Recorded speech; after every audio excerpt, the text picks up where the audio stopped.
अस्सलामुअलैकुम। हमने देखा है डिस्क्रीट प्रोबेबिलिटी डिस्ट्रीब्यूशन में नो बायनोमियल डिस्ट्रीब्यूशन को। बायनोमियल डिस्ट्रीब्यूशन की क्या प्रॉपर्टीज़ हैं और उसके क्वेश्चंस को एस्पेसिस पे हम आज करेंगे। Many experiment consist of repeated independent trials, each trial having only two possible outcomes. Binomial distribution में बेसिकली हमारे पास दो पॉसिबल आउटकम होते हैं, जैसे कि अगर हम सक्सेस होती है या फेलियर होती है। For example two possible outcomes of a trial में head and tail, success and failure, right and wrong, alive and dead, good and effective, effective and not effective, and also so forth. If the probability of each outcome remains the same throughout the trials, then each trial are called Bernoulli trials. अगर आपके जो है हर दो उसके outcome आते हैं जिसको Bernoulli trial कहते हैं, experiment having Bernoulli trial is called binomial distribution, binomial experiment. अगर दो उसके जो है हमारे ट्रायल के रिजल्ट आते हैं आउटकम, तो उसको हम बर्नौली ट्रायल कहते हैं। और अभी एक्सपेरिमेंट के जो बर्नौली ट्रायल होती है उसको हम बायनोमियल एक्सपेरिमेंट कहते हैं। In other words, experiment is called binomial probability distribution is the following four properties hold. Number one है the outcome of each trial में be classified into two categories, success and failure. ठीक है, हमेशा सबसे पहले हमने देखना होता है बायनोमियल डिस्ट्रीब्यूशन में सक्सेस एंड फेलियर दो ये आना हमारे ज़रूरी होते हैं। पॉसिबल ट्रायल सक्सेस होगी और फेलियर होगी। ठीक है, नेक्स्ट इसके बाद सेकंड पे है probability of success denoted by P remain constant, और जो सक्सेस की प्रोबेबिलिटी है वो कांस्टेंट रहती है। थर्ड पे है the successive trials are independent. Fourth पे the experiment is repeated a fix number of times, say N times. ठीक है, ये इसकी फोर प्रॉपर्टीज़ हैं और ये इसका जनरल ओवरव्यू है बायनोमियल डिस्ट्रीब्यूशन का। तो इसकी डेफिनेशन को आपने देख लेना है। नेक्स्ट इसके बाद बायनोमियल डिस्ट्रीब्यूशन हमारे पास डिस्क्रीट डिस्ट्रीब्यूशन है, तो इसको आपको पता होना चाहिए कि इसका जो एक्स की रेंज है वो 0 1 2 सो ऑन एन तक होती है। ठीक है, याद रखें एक्स की रेंज हमेशा एन तक होती है। जो भी आपको क्वेश्चन में एन होगा वहाँ तक आपने जाना है जीरो से स्टार्ट करके, और ये 0 1 2 3 आइसोलेटेड पॉइंट्स होंगे, रेंज ऑफ वैल्यूज नहीं होंगी। Normal distribution range of values होती है, उसमें आपको एक्स की कोई रेंज गिवन होती है कि इसके दरमियान में बिटवीन कोई भी वैल्यूज आ सकते हैं, लेकिन ये आइसोलेटेड पॉइंट्स होंगे। जो भी आपको एन गिवन होगा वहाँ तक आपने जाना होता है एक्स की वेरिएशन के लिए। और ये आपके पास PDF है नॉर्मल डिस्ट्रीब्यूशन का। इसके भी बेसिकली हमारे पास दो पैरामीटर होते हैं, एन और पी। नॉर्मल डिस्ट्रीब्यूशन के भी दो पैरामीटर थे, म्यू और सिग्मा। इसके भी दो पैरामीटर होते हैं, एन एंड पी। ठीक है, नेक्स्ट इसके बाद हम देखते हैं क्वेश्चन एग्जाम्पल करते हैं केसेस पे। एग्जाम्पल है 8.1, a fair coin is toss 5 times. इसका मतलब 5 टाइम्स हमारा जो है कि एन हो गया। Find the probabilities of obtaining various probabilities of the heads. आपने जो है हेड उसकी प्रोबेबिलिटीज बतानी है। ठीक है, इसकी जो है कमांड मैंने लिखी हुई है यहाँ पे पेज पे। फर्स्ट ये देखिए, सबसे पहले तो बाइनोमियल डिस्ट्रीब्यूशन का PDF ये होता है, आपने अपने माइंड में रखना है। एंटर किया आप नेक्स्ट, और हमारे पास 5n था, n की वैल्यू 5 तक थी, तो 0 1 2 3 4 5 तक हमारे पास x की वेरिएशन जाएगी। जहाँ तक n होता है वहाँ तक x की वेरिएशन होती है। नेक्स्ट प्रोबेबिलिटी अफेयर था, यानी कि फेयर कॉइन था, तो इसका मतलब है हेड और टेल के आने के इक्वल चांसेस है 1/2 या 50%। तो ये हमारे पास सक्सेस की प्रोबेबिलिटी 50% हो गई, फेलियर की भी यानी कि Q भी हमारे पास 50% हो गया। सबसे पहले एक्सप्रेसिस पे हमने एंटर किया एक्स वेरिएबल 0 1 2 3 4 5, जहाँ तक हमारी रेंज आ रही थी। नेक्स्ट इसके बाद हम कमांड देखते हैं दोबारा, एंटर की transform compute variable, target variable, function group. अब इसमें हम PDF पे जाएंगे। जब इक्वल किसी चीज़ की प्रोबेबिलिटी फाइंड करनी होती है, हम नॉर्मल डिस्ट्रीब्यूशन में तो CDF पे जाते थे, लेकिन बायनोमियल डिस्ट्रीब्यूशन में दो तरह के केसेस होगा, एक PDF का और एक CDF का। PDF में आपने एग्जैक्ट वैल्यू फाइंड करनी होगी, CDF में आपने लेस देन इक्वल टू या ग्रेटर देन इक्वल टू इसकी फॉर्म में फाइंड करनी हो, तब आप CDF पे जाएंगे। जब एग्जैक्ट वैल्यू फाइंड करनी होगी तो PDF पे जाएंगे। अब यहाँ पे हमें 0 1 2 3 4 5 की एग्जैक्ट वैल्यू फाइंड करनी है, तो हम PDF पे जाएंगे। PDF binom numeric expression, और नेक्स्ट इसके बाद ये हम करते जाएंगे तो आपको क्लियर हो जाएगा। सबसे पहले हम ट्रांसफॉर्म पे गए, कंप्यूट वेरिएबल, टारगेट वेरिएबल में हमने प्रोबेबिलिटी फाइंड करने की P नाम रख दिया। नेक्स्ट यहाँ से PDF के बजाय हम PDF पे जाएंगे। PDF है नॉन सेंट्रल PDF, और ये हमने बायनोमियल डिस्ट्रीब्यूशन का करना, तो इस पर क्लिक किया, इसको हम ऊपर क्लिक कर दिया। नेक्स्ट यहाँ से हमने एक्स वेरिएबल को मूव करके यहाँ ले आएंगे। नेक्स्ट यहाँ से आपने देखना होता है कि इसमें क्या क्या पुट करना है, एन पुट करना और प्रोबेबिलिटी पुट करनी है। एन आपको पता है कि आपके क्वेश्चन में 5 गिवन था और पी भी आपको पता है, आपने क्वेश्चन में देख लिया था, फेयर कौन था तो 0.5 इसकी प्रोबेबिलिटी थी। ठीक है, आपको क्वेश्चन में गिवन होती है यूजली, अदरवाइज आपने खुद भी वो आपको कोई हिंट दे देंगे कि आपने कैलकुलेट करना है। मोस्टली ये गिवन ही होती है और एन भी आपको गिवन होता है कि आपने कहाँ तक जाना है, और इसको यहाँ पे आपने देखना होता है कि क्या क्या पुट करना है, quantity N and probability. Next इसके बाद ओके कर देंगे तो आपकी ये प्रोबेबिलिटीज आ जाएंगी, ये देखेंगे आ गई। लेकिन प्रोबेबिलिटी को हम 4 डेसिमल प्लेस तक लेते हैं तो उसको हमने 4 डेसिमल कर दिया। अब ये हमारे पास सारी एग्जैक्ट वैल्यूज आ गई। आप अपने बुक में भी देख सकते हो, जो ये आपके जो बेसिकली रिजल्ट आए हैं बुक में लिखे 0 हेड 1 2 3 4 5, तो ये सारे हमारे एसपीएसएस पे सॉल्व करके भी आ गए हैं। अब इसको आप पॉइंट्स में कन्वर्ट करके आप देख सकते हैं कि ये भी आपके रिजल्ट होंगे। ठीक है, ये इसका सिमेट्रिक पैटर्न चल रहा है इसमें, और बुक में भी आप देखेंगे एक सिमेट्रिक पैटर्न चल रहा है। जो स्टार्टिंग में वैल्यू थी वही एंड पे है, जो सेकंड पे है वही सेकंड लास्ट पे, और ये दोनों दरमियान वाली वैल्यू इस तरह से आ जाएंगी। सिमिलरली आप जो है 8.2 को भी कर लेंगे। पी इसकी 3/8 है और बाइनोमियल एन इसकी जो है एन 5 है, पी भी आपके पास एन भी है, तो आप इसको एसपीएसएस पे इजीली कर सकते हैं। नेक्स्ट इसके बाद है 8.3, इसमें भी आपको एन भी गिवन है, पी भी गिवन है। आपने इन पॉइंट्स की 1 2 3 6 जो जो पॉइंट्स आपको उन्होंने कैलकुलेट करने के लिए कहा है उनकी एग्जैक्ट जो है प्रोबेबिलिटी फाइंड कर सकते हैं। एग्जाम्पल 8.4 में भी आपको ये प्रोबेबिलिटी गिवन है 8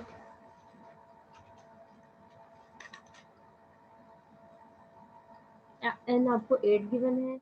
नेक्स्ट उसके बाद उन्होंने कहा है प्रोबेबिलिटी फाइंड करें एग्जैक्टली 4 पॉइंट्स, यानी कि 4 गेम्स की, एटलीस्ट 4 गेम्स की, 6 और मोर, और 3 2 यानी कि बिटवीन का केस। अब ये आपने क्वेश्चन में आपको करके दिखाती हूँ तो आपको क्लियर हो जाएगा कि बिटवीन का केस, ग्रेटर देन का और लेस देन का कैसे करना है। 8.5 एग्जाम्पल को हम करते हैं और 8.4 को फिर आप खुद कर सकते हैं। The experience of a house agent indicates that he can provide accommodation for 75% of the clients who came to him. 75%, अब इसमें हमारा क्या हो जाएगा P, if on a particular occasion 6 clients, 6 इसका मतलब है हमारा N हो गया। Approach independently, calculate the probability, number 1 है लेस देन 4 clients, नेक्स्ट है exactly 4 clients, at least 5 clients, satisfactory accommodation. अब सबसे पहले तो क्वेश्चन में आपने जो है एन को देखना होता है और पी को। अब एन आपका यहाँ पे एन आपका 6 है और पी आपका 0.75 है, दोनों आपको चीज़ें गिवन है। नेक्स्ट आपने फाइंड क्या करना है, लेस देन 4 के लिए, एग्जैक्टली 4 के लिए, और उसके बाद आपने फाइंड करना है एटलीस्ट 5 के लिए। ठीक है, एटलीस्ट आपने यूज करना होता है, greater than equal to at least के लिए होता है आपका, एट मोस्ट होता है तो लेस देन इक्वल टू होता, एटलीस्ट के लिए ग्रेटर देन इक्वल टू आपका साइन यूज करते हैं। अब सबसे पहले हम प्रोबेबिलिटी जो एसपीएसएस पे जाकर एंटर करते हैं। एक हमने एग्जैक्ट पॉइंट की फाइंड करनी है, दो हमने लेस देन और ग्रेटर देन के लिहाज से फाइंड करनी है। एसपीएसएस पे गए हम, न्यू हमने विंडो ओपन की, न्यू एसपीएसएस के लिए डाटा एंट्री के लिए एक्स वेरिएबल का नाम रखा, डेसिमल 0 प्लेस।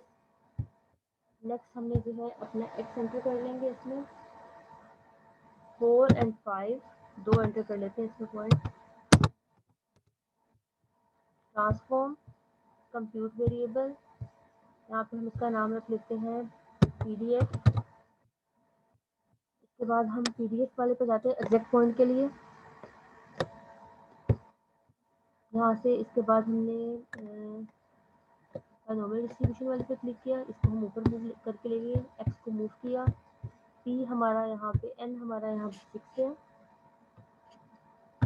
पी की वैल्यू 0.75, यहाँ से हमने ओके कर दिया।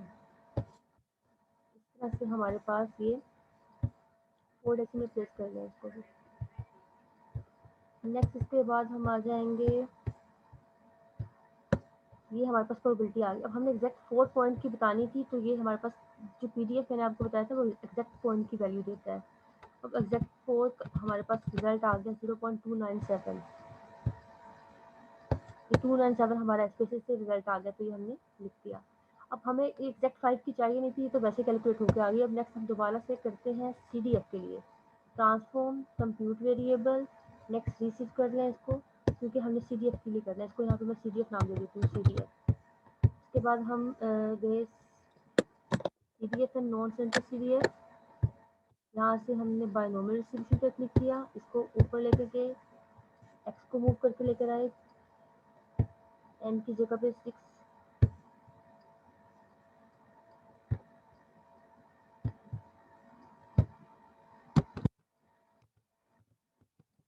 Probability 0.75 and okay. अब यहाँ पे भी इसको 4 डेसिमल प्लेस कर देते हैं कन्वर्ट। नेक्स्ट अब हमने जो है बेसिकली सी डी एफ में हमारे पास लेस देन इक्वल टू का पॉइंट गिवन होता है, पी डी एफ में एग्जैक्ट वैल्यू गिवन होती है नॉर्मल के केस में, और सी डी एफ इसमें हमारे पास less than equal to case होता है। अब 4 के सामने जो वैल्यू हमारी आई है हम अपनी बुक से देख लें, ये हमारे पास रिजल्ट आया लेस देन इक्वल टू 4 के लिए 0.169। अब ये लेस देन इक्वल टू 4 के लिए उन्होंने 4 को इंक्लूड नहीं किया, लेकिन हमने जो एसपीसीस पे काम किया उसमें हमने 4 को इंक्लूड कर लिया था, इसलिए ये रिजल्ट में थोड़ा सा अफेक्ट आएगा। इसकी हम यहाँ पे 3 भी एंटर करके देख लेते हैं दोबारा से इसके लिए, तो वही कमांड को ओके। अब ये हमारे पास जो रिजल्ट है वो एग्जैक्ट आ गया 3 पॉइंट के लिए, क्योंकि हमने जो लेस देन 3 के लिए देना था, अगर ये हमारे पास नॉर्मल का केस होता तो हमने इसको 4 पॉइंट तक ही कंसिडर करना था, लेकिन ये डिस्क्रीट का केस है, इसका मतलब है एक्स लेस देन 4 का मतलब है आपने 4 तक नहीं जाना, 4 से पीछे जाना है, इसका मतलब आपने 0 से 3 तक ही जाना है। ठीक है, अगर ये लेस देन इक्वल टू 4 होता तो हमने 0 से 4 तक पॉइंट से जाना था। अगर ये नॉर्मल डिस्ट्रीब्यूशन का केस होता तो चाहे वो लेस होता या लेस देन इक्वल टू, उससे उसको कोई फर्क नहीं पड़ता, नॉर्मल डिस्ट्रीब्यूशन में वो 4 तक ही जाता है, लेकिन डिस्क्रीट के केस में इसने 3 तक जाना होगा। ठीक है, अब हमारे पास 0.169 रिजल्ट आ गया 4 पॉजिटिव एक्सप्रेशन 4 के लिए। ठीक है, ये वाला रिजल्ट आ गया। Next greater than equal to 5 के लिए आपने करना है, तो आप क्या करेंगे, इसको 5 से लेके 6 तक के लिए कैलकुलेट कर लेंगे, क्योंकि 6 हमारा एन है। अब ये आप चाहें तो 5 और 6 के लिए केस कर लें, या फिर इसको 1 माइनस 5 करके कर लें, अब आपकी अपनी मर्जी है। इसको भी हम दोबारा से एक बार कर लेते हैं 5 और 6 के लिए। यहाँ पे मैं 5 की वैल्यू तो लिखी हुई है ऑलरेडी, यहाँ पे 6 की वैल्यू लिख लेते हैं। उसके बाद दोबारा से हमने ट्रांसफॉर्म कंप्यूट वेरिएबल, और यहाँ से इसको दोबारा से ओके किया। अब आप देखेंगे 5 के सामने भी वैल्यू आ जाएगी और 6 के सामने भी अगेन वैल्यू चेंज होके आ जाएगी। ये 6 के सामने 1 आ गई, 5 के सामने भी आ गई।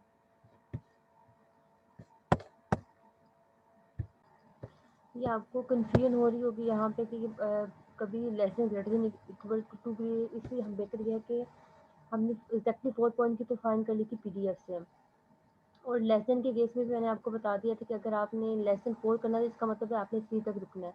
अब ग्रेटर देन इक्वल टू 5 का मतलब है कि आपने 1 minus probability of X less than 5 तक होना है, तो इसका मतलब है हम दोबारा से मैं एक बार आपको बता देती हूँ, आपने रैंडम वेरिएबल एंटर कर लेंगे। लेस देन 5 के मतलब है आपने 0 1 4 तक आपने रुकना है। अब दोबारा से हम करते हैं एनालाइज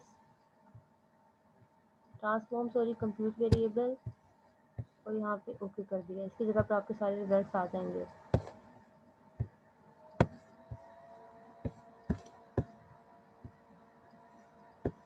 अब जो ये है 0 के सामने 1 2 3 4 ये सारे रिजल्ट्स आ चुके हैं। जो लास्ट में रिजल्ट आया है हमारे पास 4 के अगेंस्ट, हम इसको देख लेंगे, क्योंकि हमने फाइंड क्या करना था, मैं दोबारा से यहाँ पे आपको लिख के बताती हूँ। पॉइंट हमने फाइंड करना है probability of X greater than equal to 5। अब ग्रेटर देन को लेस में कन्वर्ट करना है, सबसे पहले तो ये हो जाएगा 1 minus probability of X less than 5। Less than 5 का मतलब है ये हमारा डिस्क्रीट का केस है, तो ये 4 तक आ जाएगा। Probability of X less than equal to 4। अब 4 के सामने जो हमारी एग्जैक्ट प्रोबेबिलिटी आ जाएगी लेस के केस में, हमने वो लिख देनी है। पीडीएफ के केस में आपको पता है कि लेस वाली प्रोबेबिलिटी लिखते हैं ना, 1 माइनस 0.4 1। अब जब इसको कैलकुलेट करेंगे आप कैलकुलेटर पे, तो ये आ जाएगी 0.5339। अब मैं दोबारा से इसका रिपीट कर दूँ। अगर आपने बायनॉमियल डिस्क्रीट के केस में अगर कोई एग्जैक्ट प्रोबेबिलिटी फाइंड कर लिया, तो वो आपकी पीडीएफ के थ्रू आएगी, और अगर आपने कोई लेस देन के केस के लिए फाइंड कर लिया या ग्रेटर देन के केस के लिए फाइंड करनी है, तो वो सीडीएफ के थ्रू आएगी। और इससे रिलेटेड क्वेश्चन आपको बता देती हूँ मैं।